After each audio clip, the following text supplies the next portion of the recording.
Okay, so these are a few unhinged ways to read more. It might not be the most practical, but my credentials are I read an average of 92 books the past 4 years. So it's clearly working, but take it with a grain of salt. First off, I'm a chronic overthinker. There's days where I just spiral to no end about things that I can't even control. Usually when that happens, before it goes too far, I just pick up a book. At this point, it's become a habit, and it feels nice to sit down with yourself for an hour or two and think about somebody else's life that is fictional, that no matter how good or bad decisions they make, it doesn't affect you or them because they're not real. Sometimes it does give you some perspective that your issues are really not that deep. Next is for the people who listen to audiobook and hates cleaning. So what happens is when I listen to an audiobook and it is a good one, like I can feel that it's a good one, I stop listening to it and I save it for when I have to clean. Then I'm excited to clean and I'm excited to listen to the audiobook. So now I get to read a book and keep my house clean. I'm starting to realize how stupid this is. Third thing is that I hate waiting, and I am an impatient person. I hate lines. However, a lot of things I like to do includes waiting in line, going to a concert, trying out a new restaurant, and all of that is like a 30-minute to 2-hour waiting line.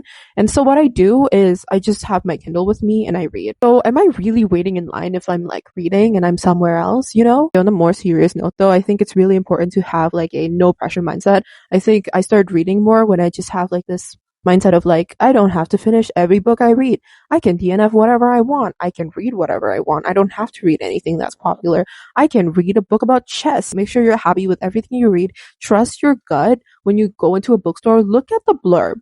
Like, don't just pick up a book just because some popular book talker says that it's good. Unless it's me, then it's probably good. I'm just kidding. It really doesn't matter what you read or if it's trendy or if you're keeping up with everyone else. What matters is that you're reading, and that will make you read more automatically because you just keep the ball rolling. You know, there's momentum in that. The last thing is that I don't say that I'm in a reading slump.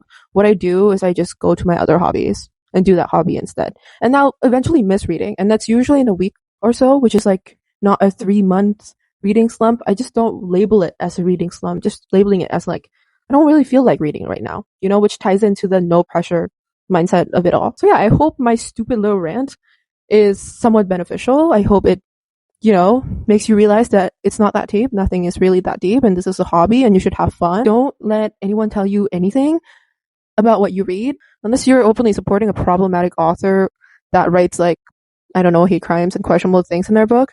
You're good. Now happy reading. Now go read.